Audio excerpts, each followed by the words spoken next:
an opossum. Look at that. Whoa. Hey, buddy. What are you doing? Hey, buddy. Where you going? Look at that. Huh? Oh my God, có tao lớp phong sữa nó quá. Hả? Hả?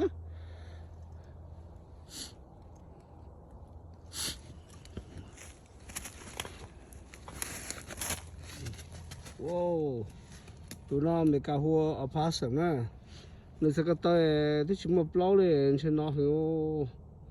Tụi nó trên nó sẽ có tới. Cho khỏi thì nó chúng một lâu lên này. Lọc cái chỗ.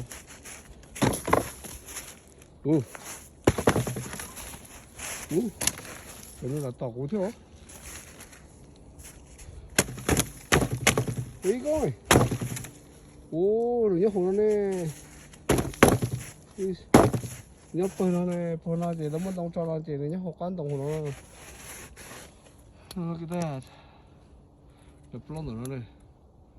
Okay. Nhớ hồn nó đây.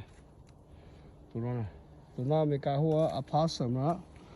Tiêu tụi nó mà các cánh. Nó chỉ hành theo, chỉ có tỏ của thế nữa. Ok. Tụi nó mà nhớ được trên là nó mà chơi là tỏ cái xưa tụi nó này. Ok.